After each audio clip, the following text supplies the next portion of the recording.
I know is very good buddies with Andrew, so I'll leave her to introduce him to you this evening. Thank you. I'm sorry to join late, and therefore I'm sorry that we joined a little bit late online. We promised that we would be online. So those who are joining us online on Facebook or on YouTube, you just missed our presentation of our strategy, but we will share it. It's on Vimeo, so we will share it for you to be able to see that. But it's my great pleasure to be able to introduce Andrew Keane, who is a good friend of mine, and a very, very competent consultant and an incredible committed volunteer in the Jewish community. Andrew is a professional consultant in his work life, but is really almost a professional Jew, except that they don't pay him for it.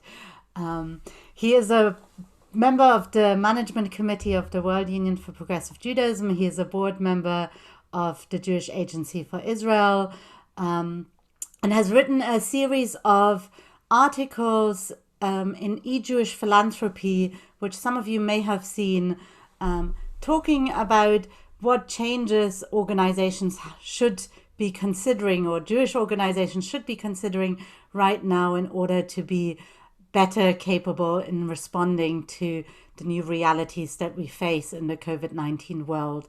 So without wanting to use up any more of his time, I'm going to hand over to Andrew. I'm going to put the spotlight on him. And Andrew, if you want to add anything more about your bio, then please feel free to do so. But I will hand over to you now. All right, thank you so much. That was such a kind introduction and welcome. I might have you send a copy of that to my grandparents, just so they know I'm not, sitting around doing nothing all day. But it's really good to be with you. I've been with your community a few times in person for Shabbat, and I look forward to a time when we can do that again, hopefully sooner than later. I want to jump off of the articles that Leah mentioned from E-Jewish Philanthropy. I guess now that people are home, people are reading a bit more, and I was surprised and encouraged by some of the reaction, positive, negative mix that I got, and really anyone who reached out as a result of it, I was more than willing to spend time on Zoom with, and I met people from organizations around the world that I probably never would have had contact with. That in and of itself was an incredible experience. What I will say, in all truthfulness, is that the organizations and synagogues and communities part of the progressive movement were the ones that really were ready to roll up their sleeves and to think differently and to change the way that they do Jewish life. And I'll also say that there were many organizations that I spent time with who really were not so willing to make big, bold changes during this time, that it seemed more prescient to hunker down and weather the storm and to come back out of hibernation when this passes. And the reality is we just don't know what that's going to look like. And I will say, both from a for-profit setting and nonprofit setting, it's much easier to make change from a position of strength rather than a position of weakness. And it's better to disrupt yourselves than to have someone disrupt you. And that's why I'm excited to be with you to have this conversation. And I appreciate the invitation from Rabbi Aaron and Rabbi Leah to join you. So I'm going to share my screen. 1 second.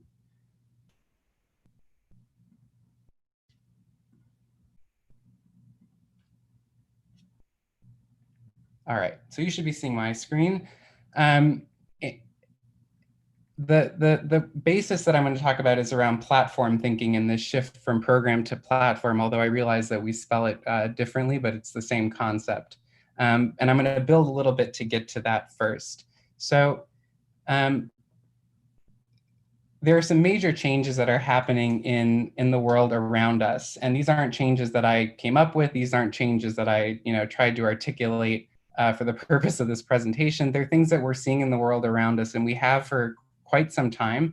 And all of them have been enhanced or more pronounced or more significant as a result of the coronavirus situation, and they all build on each other. And this going forward, some of this is going to seem very concrete and relevant and applicable, and you'll be able to think of examples. Some of it a bit more abstract and foreign language like, and that's okay. I think all of us are going to be somewhere in between all of that. So the first major change, really not so shocking, is a shift from physical to digital. I'm reticent to say virtual anymore because I think it implies something that is, not real or an alternate reality. And the reality is what we've been doing in progressive Jewish life in the last few months has been very real. It's been very connected. It's been very intentional. It's been anything but virtual. It just happens to be over a digital platform instead of within our synagogue walls. And not every organization that I met with or worked with or spent time with has been so interested or eager to move their mission to a digital platform. There were many organizations that had conferences scheduled that just said, no, we're going to wait a year. We're going to wait 2 years until we can be together.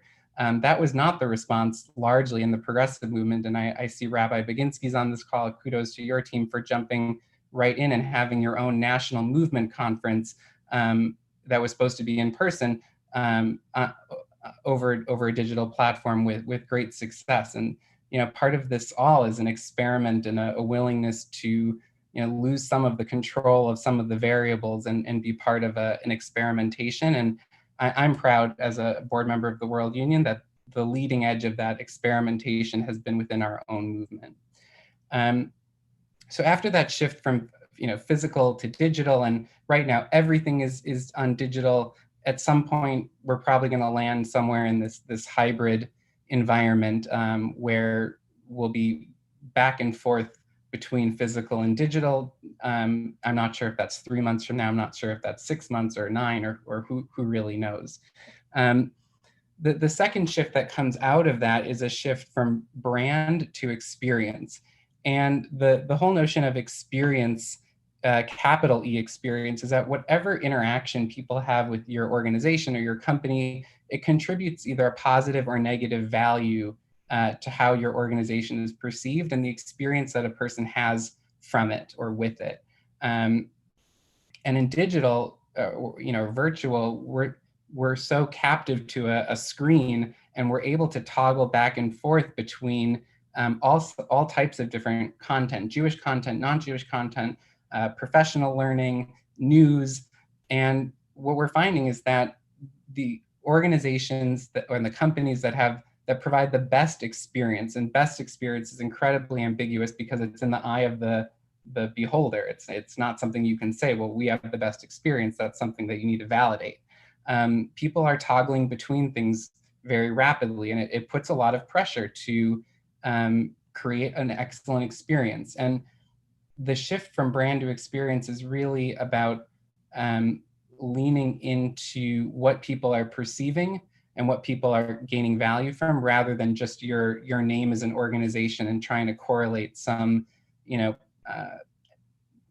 broad perception of value. It really has to be more tangible than that. And previously, the notion was around customer experience or UX or CX. There's a bunch of different acronyms. Was that it was all front of house or front stage. And that was the experience. But the reality is, and anyone who's tried to cancel an airline ticket or a hotel booking in the last 3 months can tell you that the experience on the back end of the house is just as important as it is to the front end. And that whole thing is part of the experience one has with an organization or a company. So that kind of jumps into this third shift, a shift from fixed expectations to fluid expectations. And what we're seeing especially now is that people are beginning to expect the level of service and content and intention that they get in one facet of their life, and transposing those expectations onto a totally different part of their life. And I've been in many client meetings where they'll say, well, we would just want this to be as seamless as Uber, or as convenient as Amazon, or as, make some type of comparison, even if their business has nothing to do with ride sharing or online sales. But that's just the reality that we live in. It's a bit unfair, actually, but it puts positive pressure on Jewish organizations to create great experiences that are intentional, that are value rich. And a lot of this language was in the presentation you just saw. And that's exciting. I think it raises the bar for all of us. And as I said, I'm very proud that our progressive movement, both at a synagogue level, at a movement level, national movement, regional movement level, are leading that change and leading what people can expect to get out of Jewish life. And there's incredible value by doing that in a way that is connected and in sync with the rest of our movement. And I definitely heard that also in the presentation. And then the final shift, which is what we're really here to talk about, is the shift from program to platform. And at a very tactical, low level, you might not actually see a difference between a program orientation and a platform orientation. But at a senior level or a high level or a decision-making level, the types of decisions you make when you're thinking in a platform mindset are very different than those in a program mindset. And it's a ongoing experiment, right? You can't just flip a switch and all of a sudden you went from program to platform. And many organizations that are really platform oriented do offer programs, right? It's somewhere in the middle, and it's a constant progression towards that platform mindset. I wish it was as simple as, flip a switch and, you're thinking you're in the new model. It just doesn't work that way. And that the change process is actually where the value comes from, in my opinion. And the fifth shift, which I'm going to get to at the end just for a second, is a shift from membership to activation and really rethinking what does it mean to be a member of something, which poses all sorts of challenges and opportunities for us. So jumping right in. So let me back up. Slides got out of order. So just to define platform, and there's many different definitions of platform thinking, platform organizations out there. They're all good. This is the one that I like the most. And I've adapted it a little bit so it's a little less commercial sounding. An ecosystem that enables value creating interactions between people. It sounds basic. It sounds like, yep, check, we already do that. But when we're gonna break this down in just a minute, it actually is a bit deeper than how it reads at surface level. And I just wanna compare that for a second with another definition, an organization that provides great programs to active members. Nothing wrong with this. In fact, if every organization was doing this, we'd be in good shape. It's just not a platform. It's not a platform type of definition of an organization. So I just want to leave those two things in comparison. I'll also send these slides over. They are yours to use as you see fit. Another piece of platforms is that they are a delivery method for engaging with a higher purpose. I've been in a lot of client meetings where companies will say, well, we want to create a platform for people to engage with us.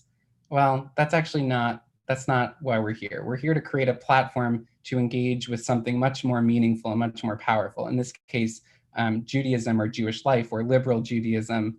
That's why we're thinking about platforms as a way of bringing more people in to achieve this much more fulfilling purpose. It's not so much a new membership model for a synagogue. It could be, but that's kind of a limited interpretation. I'm going to skip the golden circle piece because the presentation that you just heard really nicely went into that and the value of that concentric circle level or way of thinking. The piece on the right around the car, and I might come back to it if there's time at the end. There's a million different parables or comparisons to compare program thinking versus platform thinking. One of the ones that has always resonated for me is program thinking is about selling cars and creating the next best car. Platform thinking is around creating a really powerful engine that can be put into many different types of vehicles. And there's a great parable out there around creating a great engine for a school bus, and how do you transform that engine to something for a spaceship, and thinking about organizational change. And when we're focused on that engine, it's a way of building resilience as an organization and a way to, whatever the next big shakeup in our environment is going to be. Hopefully it's not going to be a global health concern, but it might be something else. That engine that you're building as a synagogue organization can be reapplied and redeployed in a way that makes sense for that time. The reality around cars is the roads and the conditions change. And if we're only focused on the car, if the roads change too much, and they've definitely changed in the last few months, there's a concern about what is the long-term viability of an organization. So really, the engine is one way of thinking about this. I do want to go back to that definition that I shared, and that's adapted from a great book called Platform Revolution. An ecosystem that creates value creating or enables value creating interactions between people. An ecosystem, we're thinking, a biological community where the connections are organic. There's symbiotic relationships. It's really authentic and intentional. It's not just a collection of people. Enabling is not just when we think of programs, we think of delivering, right? Here's the program, you show up, you engage in the program, you go home.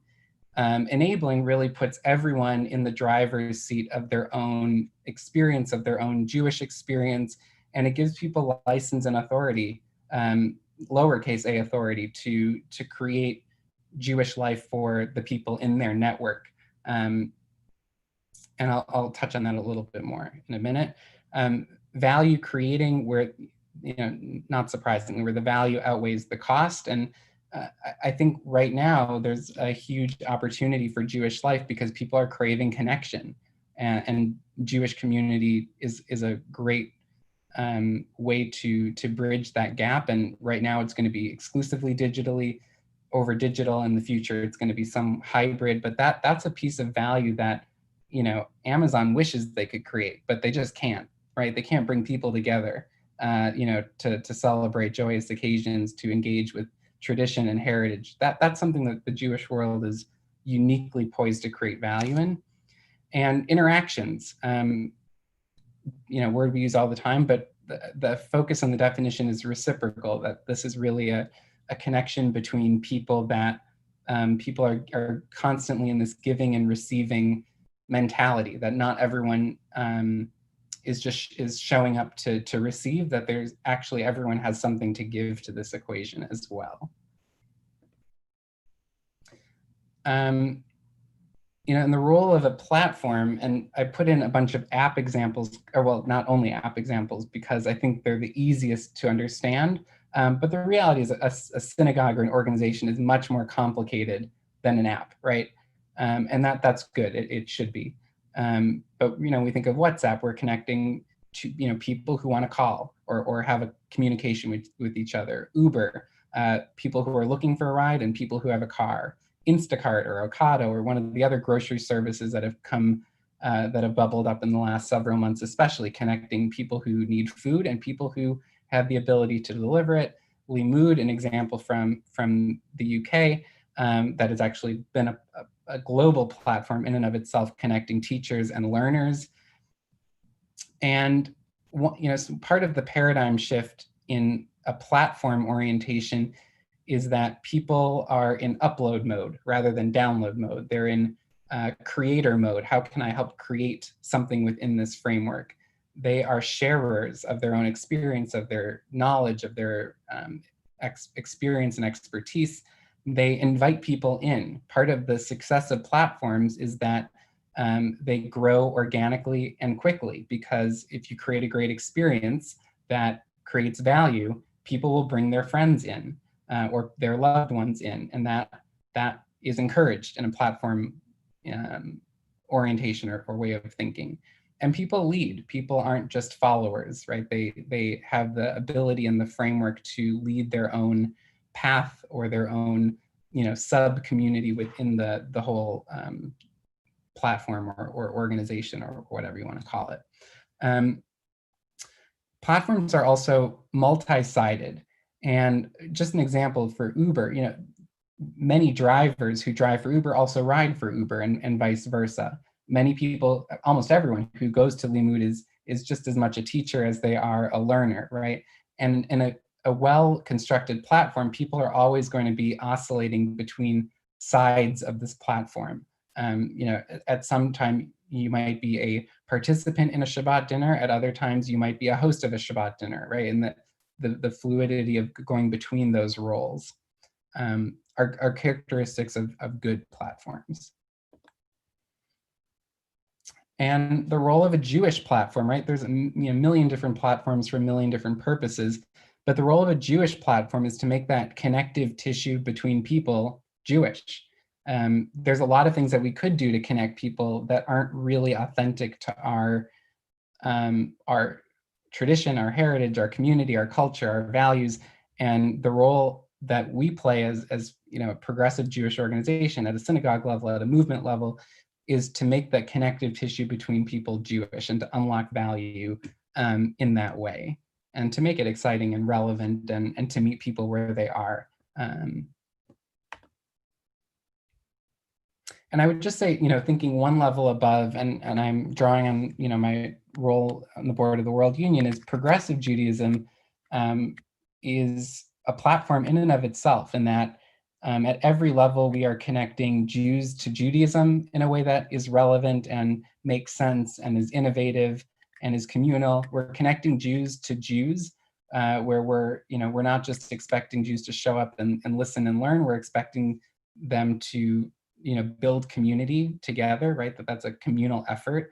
And what I think notably makes progressive Judaism or liberal Judaism what it is connects Jews to society, that we're not just here to make the best community we can. We're here to use our values, whether they're just universal Jewish values or liberal Jewish values, to make our society better around us. And I think these three things put together make for a very powerful modality of living or being Jewish. And it's while I think I take these three things for granted, having spent the last few months in conversation with organizations who are not progressive, this is not something to be taken for granted at all. And I'll just share one last thing, and before I, two more things, sorry. Progressive Judaism really, there's a network effect to platforms where you want people to bring more people in, or bring people into the tent. And there's two different approaches to that network. One is like an Airbnb or a hotel platform, where wherever you go in the world, throw a dart at a map, you're going to find a place to stay on their platform, right? That their premise is that they are global. Uber, or Get, or whatever service you want to use, part of their value has to come from really intense local networks, because it doesn't matter. I'm in Milwaukee, Wisconsin. It doesn't matter to me that there's 100 Uber drivers in Chicago if I'm 100 miles away and can't find one. So, and occasionally we travel to other cities and we expect there to be that, that similar network there. And that really is the parable of progressive Judaism, that our local strong networks actually bubble up to a much stronger movement. And I've seen, in traveling for the World Union, places like Singapore and places like, very far out places, people are bringing progressive Jewish life to these parts of the world because they got, they were raised with progressive Jewish values in London or in Manchester or in Toronto or in New York. And our ability to create strong, I would add, platform-oriented Judaism or Jewish life locally does have a global and national impact. And it's the role of, it's incumbent upon ourselves, and it's also the role of our parent organizations to coordinate and to make sure that this is the experience that people are having with progressive Judaism in New York is not the same, but it's similar to another place in the world, because we know that people move and people travel, and that global network and that global platform to me is also important. And I think that the conversation you're having here is a leading case in, what does that look like going forward? The last piece I'll share before I wrap up is, I mentioned this fifth shift, which is one that is like Pandora's box. We're very comfortable in every facet of our life with this, binary choice between being a non-member or a member, whether it's a synagogue or the gym or a library or whatever, right? You're in or you're out. The reality is, in a platform mindset, that binary choice is not so compatible. And there's a great book called New Power, which I'd highly recommend. And they offer a continuum of affiliation, of participation, they call it. And it's a bit more nuanced approach to categorizing how people are connecting with our organization. And they break it down into these phases. Just in the interest of time, I'm going to breeze through them, but I'm going to send you the follow-up because there's more that can be, there's a lot more that can be said that we just don't have time to get into. But it starts with this sharing, right? I see something I'm interested in or that resonates with me, and the first step is I'm willing to share it, with people in my network and kind of dip a toe into it. At some point, that sharing turns into affiliating, right? I'm willing to call myself a part of this group, and maybe that's just Judaism, right? I'm ready to call myself Jewish, or I'm ready to call myself part of this community or this movement. Adapting, right? I'm actually changing the way I live my life in accordance with the values of, this entity, whether it's Judaism or your synagogue or your community. And then after those three things, do we talk about funding, right? I actually believe in this so much that I'm willing to contribute financial resources towards its success. The next stage is producing, right? I'm actually not just passively consuming what this organization or this community has to offer. I have a role in creating content or creating Judaism within it. And the last one, which is blocked on my screen because of the Hollywood squares, is shaping, right? That I actually now feel I see myself as a leader within this organization or this community. And maybe that means a board member, maybe that means a more formal role, but it probably doesn't. It probably means someone who just sees themselves as being so ingrained and connected that it makes sense for them to take on a leadership role and to bring others into this and to to really be in the driver's seat of their own experience. So this is a lot, and this is a huge change in and of itself, but it's one that makes sense in this platform orientation of thinking, and I felt remiss not including it. That said, that's what I have to share with you. I realize that was a lot of information in a very short amount of time, and for me, I feel like I only scraped the surface. But I'm going to take the slides down just so we can see each other's faces, and I'm happy to stay as long as you'll have me.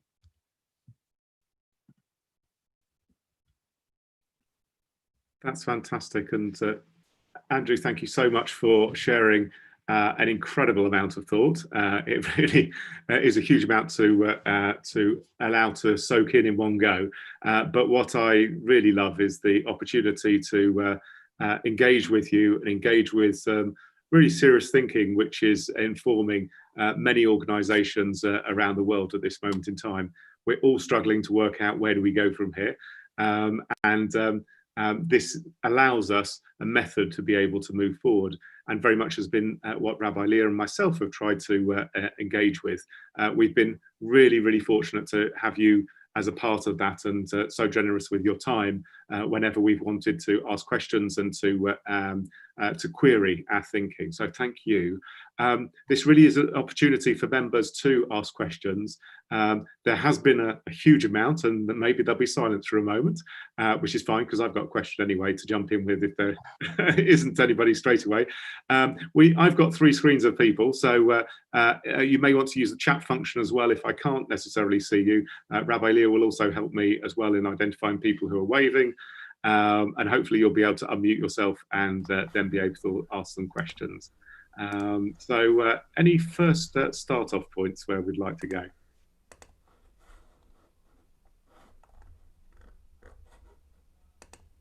Thank you, Sandra Jones. Okay, this really came from the challenge I had at work today, and that's if you go towards a platform, how can you make sure that it remains inclusive to people who can't access technology or find it really difficult? And particularly that might be affected by demographics as communities got older. That's a great question, and it's something that I think organizations of all types are working out right now and struggling with. And I've seen some very innovative solutions to make sure that people do have access to the way that content is being shared. And part of that has to come from a values orientation, right? If part of your value as an organization is that you're communal, it means that people are going to have to step into roles to help ensure that everyone does have access. I saw in one community that it was someone's role to drive around in a socially distanced way and make sure that everyone who had a challenge with reading the prayers on a screen actually could have a physical copy of the prayer book that was being used, so they could follow along.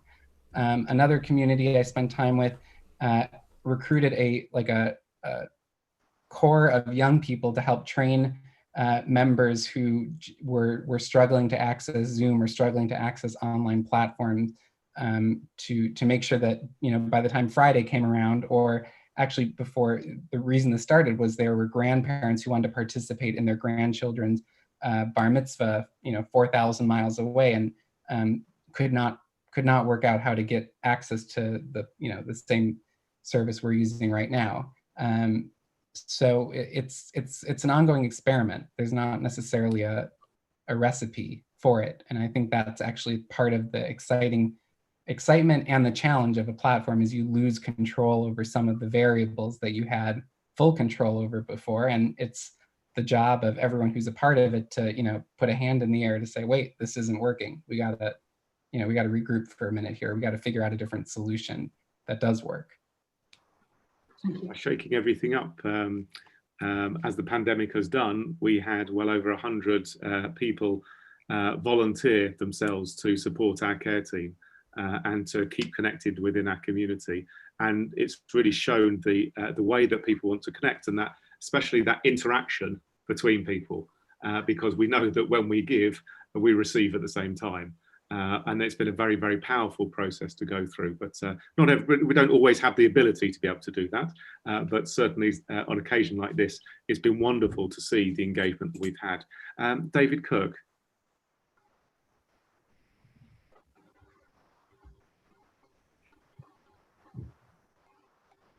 David, you need to unmute yourself, sorry. I thought I had. There we go. Andrew, thank you. So given the last 4 months, I truly believe that the hybrid model, as you refer to it, it is bound to be needed. I mean, it's not something we've really had before. And I would be really interested in your views on different membership models that you think schools might need to begin to look at, especially for those people who probably, for whatever their reason, only want online access, especially to adult education. As we all know, services, access to services have always been free at the point of entry, if you like, except where people pay for high holy day tickets. So I'd just be interested in what you are thinking, or what you think might be needed to be thought about in relation to membership models going forward. Yeah, that's I think the question of the year is how do we, we're evolving how our organizations operate, and eventually the more like tactical pieces of it have to catch up. And I'm not going to suggest, as someone who's not a member of your community, by virtue of distance alone, I'm not going to suggest what I think makes sense or doesn't make sense, but I think the questions that we need to ask are around how, when we think of that continuum of participation, if we know that the first point of entry for someone is sharing content or dipping a toe in the water, how do we provide even that on-ramp or that first opportunity? The previous paradigm or model has been, well, once you pay, once you're a member, then you can get the on-ramp or the first, dose or the first course or the first service or the first whatever. And some people are going to see, opening that up a bit more expansively, some people are going to see that as a threat. I see it as an opportunity. I think that there's a huge opportunity to really be bold in what you are offering, and share it in a way that, for those who it makes sense to, let them dip their toe in the water and see if it makes sense for them to continue to affiliate.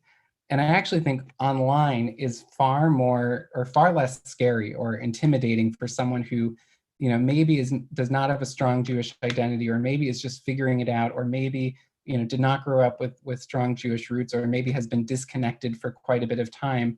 It's far less intimidating to, click into a service that's online to become familiar with something versus showing up in person. And I'm 3 blocks from the synagogue that I, grew up at, and I feel perfectly comfortable walking in and sitting wherever I want and participating fully. Well, not at the moment, but I can't imagine someone who's never been connected. That's such an intimidating reality. And so online does actually bridge that gap and allow a different on-ramp into it. I think, Andrew, that's we've had a number of questions where that leads on very nicely. These are questions that people have put in the chat around concrete examples of what vision looks like in practice across different liberal communities. In particular, the bit about creating community. So, we all know how to create a community when we're in our buildings and we're up front and personal, face to face with people. But how might we do that online? And not to, I still think these are all connected. Harvey has asked a very interesting question. What are the key things to be aware of when trying to integrate the platform with the real world engagement so that they're complementary to each other? Yeah, I'll kind of answer both those questions almost with the same response. I mean, there's no playbook for this, right? We did not have the, global pandemic playbook sitting on the shelf waiting for this day to come. And so we're figuring it out together and we're learning together. And that's, to me, the value of being part of a movement at a, national and global level, is you have a whole cohort of people who are also in the same, messy experiment of how do we do Jewish life differently going forward. And there's great value in that. What I'm reluctant to see is, and we don't want to be in a place where we're, performing Judaism, where this is a movie that people are putting on their screen and have in the background while they're doing other things. And it's very easy to do that, and I'm guilty of it, and I'm guessing others are too, right? That there's some great music, there's great prayers, there's great rabbinic leadership on the screen. I'm just going to put it on while I'm doing something else. That's okay. Maybe that's fine for 1 or 2 things, but that's not the goal here. The goal is not to create a television channel of Judaism. That's other people's goal, right? There are plenty of organizations who do just want to do that. But when I think of a synagogue and think of community, it has to be far more intentional. It has to be far more personable, right? That is a huge challenge. How do you, when you're in a synagogue building and the rabbi comes up to you and knows your name and, shakes your hand or whatever, there's a clear personal connection there. You can't replicate that in the same way online, but you do have to add something to make it known that there is a connection between people, not just rabbinic leadership and congregants, but also between congregants. I spent Shabbat with another community actually in Europe, and someone said, "Well, how do we bring the chat feature back into the synagogue?" I'm like, did we not have that before, right? Were you never talking to people next to you when you were in your own synagogue? Like these are things that we also need to be thinking about, is not just connecting leaders to followers, but people to people, and models that is working. I look at One Table as an organization, which is their whole mission in life, and this is different than a synagogue or a communal organization. Their whole mission is to get groups of people together to spend Shabbat dinner, knowing that is a powerful entry point to Jewish life, that it's very scalable, it's easy to organize, and it's a way to bring people in and bring people together. They're doing that online, right? They are very creatively. Everyone's ordering from the same restaurant and eating it together. Everyone is, hopping on Zoom at the same time to say blessings together, even if it's for 10 minutes, and then going off and eating on their own. But I think we have to be willing, especially while we're still in this predominantly digital space, to celebrate and to take advantage of even the smallest opportunities to connect with other people. And I've seen a number of different models that work for certain communities and probably wouldn't work for others, right? There's one community in Illinois that I was talking with. They are not doing anything live on Facebook, nothing live on any digital platform. What they are doing is every congregant at random every week gets like 10 names of people in the community, and it's their challenge to, pick up the phone or FaceTime or Skype or Zoom with 10 people in the community every week. And in the course of 3 months, I think they've had something like 1,000 different interactions between congregants. It's not loud, it's not flashy, it's not online, it's not, technologically advanced, but it works for them. It made sense. So I think we just need to be willing to kind of engage with this unknown, and where there's success or something is working, figure out if we're going to, grow that or scale it, or if really the intimacy is where there's value. Fantastic. Thank you very much indeed. Leslie, I know you've unmuted yourself. I'm not sure if you wanted to ask a question. Yes, Andrew, I'm interested in your comments on the following. The physical and the virtual or digital communities are not they're not distinguished purely by presence, but there's also a difference between a kind of universality where you may have a service and people might be connecting in from other parts of the world, let alone other parts of the country, and yet the more traditional concept of a synagogue is serving its physically local community. How do you, have you seen other synagogues trying to get this balance right so that the local people don't feel alienated by your reach out, and equally you don't lose your sense of identity by becoming too many things to too many people?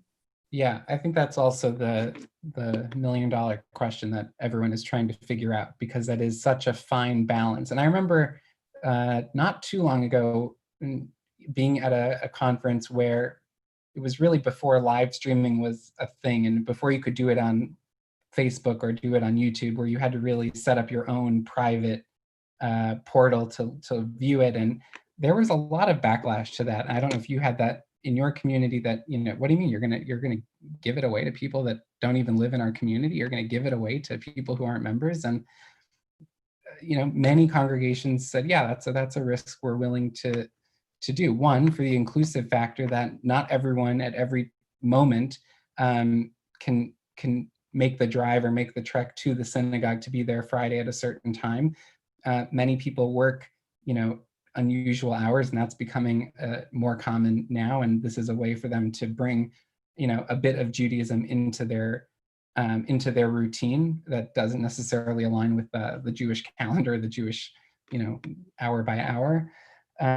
At the same time, as I said before, it's a challenge to replicate the intimacy of being in person, where people know your name and people recognize you. And I think that's, I have seen our clergy are under a lot of pressure around the world, not just here, but to, how do you, in a virtual or digital setting, reach out to congregants who are on the screen, right? How do you, while you're leading something, at the same time scan a list of names, pick out who your regular members are, greet them and not miss a second. That's pretty hard to do, and it's something that I've seen, a lot of rabbis pick up very quickly, and it's actually really, really cool to watch that level of connection.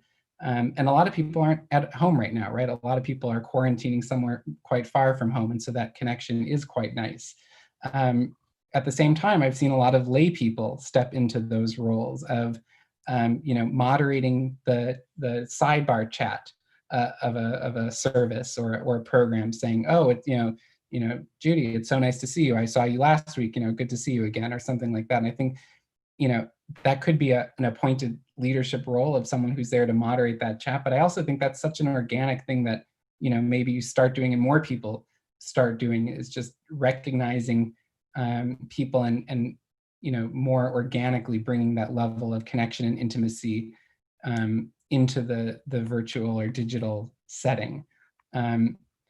I think when we go back to a more hybrid model of, you know, a good majority is, or half, let's just say, is online, half in person, I think there's going to be real tension there between what, you know, what are we willing to live with in terms of being, you know, opening the tent wide and reaching people in all parts of the world who connect with what we have to offer, and you know, being true to ourselves as a local community. I think it's entirely possible to do both of those at the same time, but as I have said a few times now, it's going to be an experiment. There's no playbook for it, and I think it's incumbent upon everyone, whether you're connecting with the synagogue at a distance or in person, to say, hey, you know, I'm not getting what I need. I'm not feeling connected. I'm not, you know, I feel like the balance is shifted in the other direction too much. And I think that's going to be a healthy tension for a while that we're going to live with. Thank you very much indeed, and I'm glad to hear there's no solutions, but we'll find one with that tension. A wonderful question from Jane around the building of connections. Simon Sinek talks a lot about the importance of trust, so that everybody feels safe to try things out and get it wrong sometimes.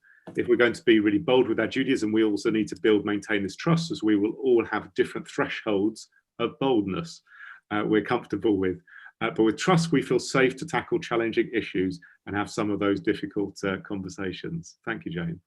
Yep. I'm not sure if there was a question mark in there, but I agree wholeheartedly with it, that, you know, people, when there's trust, people feel part of community, people are willing to take risks, people are willing to be slightly vulnerable, and it's not an easy thing to breed a trust in the communal sense when you've never met someone in person, right? So much of that connection does come from, you know, just physically being in the same space as someone, right? You pick up on so many things that you can't necessarily on Zoom. And I think part of, when we're talking about communities as platforms or platforms as communities, there needs to be ways for people to connect informally. And it's not the same experience as in person, of course it's not, but it's something more than just showing up for the group events or services or holidays or whatever the large group events are. You know, in order to get to that place of trust, where there's, you know, this network effect of trust, you know, you do have to lean into the smaller, more intimate experiences and conversations, and yeah. I think that's a fascinating part of what I think MPLS has been in the past as well. Dad and Mum, you might want to say something about this, or all of those who've been leaders in the past as well, because the synagogue has very often been innovative, sometimes tried things which haven't always worked, but always kept on trying. And I think there is a very special connection there. What's been very interesting for me as somebody very much with a pastoral bent as my rabbinate, is that I always remember, and Mum and Dad, we laugh about this, Dad always says, you know, why are you going to visit X, or why are you going to visit Y? I said, you used to do that. And he said, no, Mum did. But they thought that the rabbi had come. And that was a very important connection. Now, our care team now fulfill that role. And it's a very important one. And now the 100+ people who have joined them during this period of time, they are doing, in a sense, a bit of the work of the rabbi, and also highlighting when it is important for the individual to have that really close connection with the rabbi at that moment, or with a leader in the community. So what's been fascinating is, yes, we have been given the trust, I think, by our congregations to try to go out and lead. And at the same time, all of the volunteers have engendered that very special sense of connection and network as well. Mum and Dad, I don't know if you want to go on. Yeah, I was just going to say to that, because of all the extra people volunteering, I'm one of those who had a bunch of people to contact. Some of them I knew already, but some not. And I found it really, really useful, because in talking to them, then obviously we became, we came in contact, but then I could say, but if I can't, because of my age, I'm having to lock down, but I can find somebody who can. And so that was very useful. But also, more importantly, I was able to say, but that's okay. Let me speak to the rabbi. And therefore, it's a useful tool for lay people as volunteers to be able to speak to other congregants, to pass on with permission from the person to the rabbi, and then they can prioritize. The rabbi can prioritize, as opposed to those who are quite happy and just love the phone call. Thank you. It's always great to have a mum and dad around. Okay. And I believe, go on, Dad. If I can say, I mean, just slightly different. I mean, we're talking about how people who are either not formal members and are distant, how can they be felt that we're a caring community? And I think we still have online Beverly Sperry from Dublin, who has followed many of our activities. And I'm just wondering if Beverly would like to say what this connection has done for her. I know she goes regularly to the Dublin events, but she also has followed our events. And how has this been of importance to her in the last few months? Maybe Beverly would be prepared to say something. Well, it's definitely been a lifesaver for me in every way.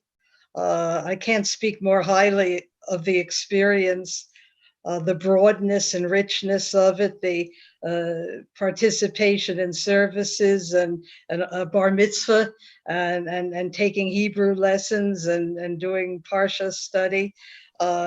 Whatever it is you think you're striving towards, I can tell you have in abundance. And maybe it's just to develop it or to let it blossom further. But it's been very wonderful for me, and I thank you. Thank you, and that's down to a long-standing relationships. I mean, it's been wonderful for people to be coming into and messaging in services. Oh, please remember me to your parents. And so there's been those very long-standing relationships which have developed. And again, Sandra has already spoken from Ealing community, and it's been lovely to share the experiences with people who have found that value within the room. Mark Greenberg, I think, has written very interestingly as well, that it's both about the experience of those people locally, and then not forgetting the people digitally as well. So there's very much that balance there. Beverly also is a great thinker and has provided, I don't know, Andrew, if you want to comment on the auction house model she referenced. That's such a great comparison. I have a family member, I'm not sure where this is being broadcast, so I'll just leave it as a family member who has spent her career in the auction business. And I remember her talking about when the auction house moved from just an in-person experience to allowing for online bidding. And it's, I remember the whole experience is in the room, the performance is in the room, the pressure to buy is in the room, right? That you don't get that digitally, right? You want people to fly in from all over the world and be there for the experience.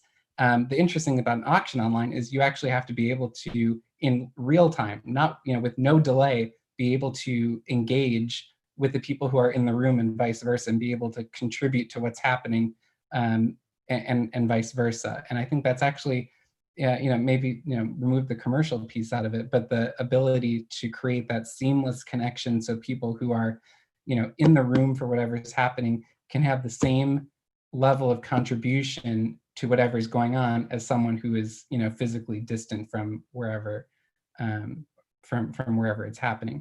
And I think to Mark's comment that that as things start to open up and we start to do more things in person, I think people are going to find themselves in every space, in Jewish space, in a professional space, in a learning space, having a foot in multiple different pools, right? There are some things that you just do need to have locally, and for that, your local network or community is going to be what is going to deliver the most value. And there are some things that local community doesn't have the resources to offer, and it's nice to have somewhere to turn to connect and plug into another community that can offer that. And I think that's going to be the reality, is that many of us after this are going to be connected to both proximate and distant communities that we haven't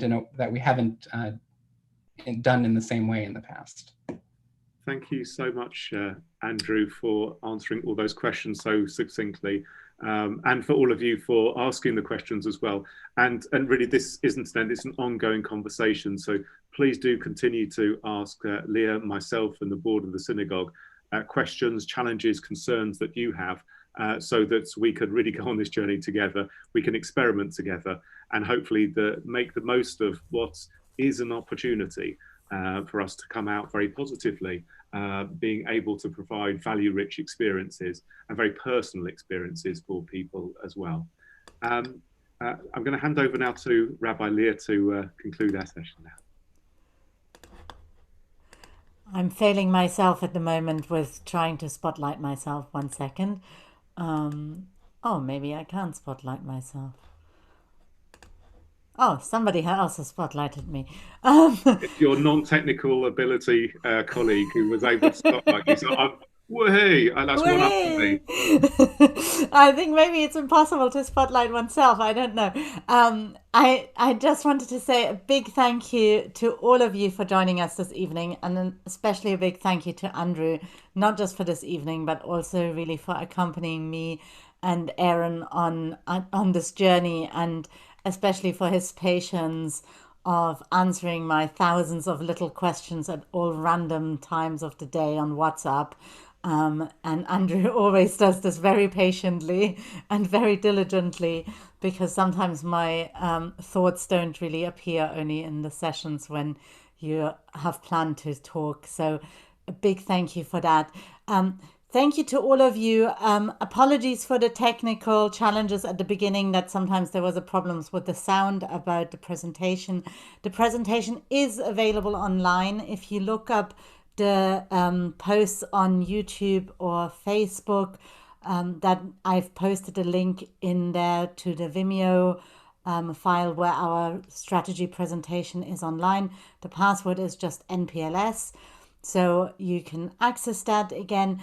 And we haven't had so much time to answer questions about the strategy specifically, but if you do have questions about that, then Rabbi Aaron and I are very happy to answer any questions, have conversations.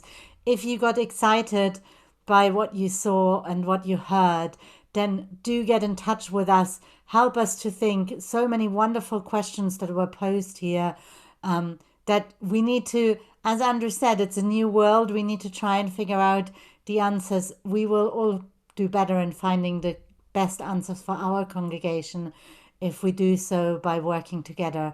So we look forward to hearing from all of you. Thank you so much for spending the evening with us. Apologies for me for coming late.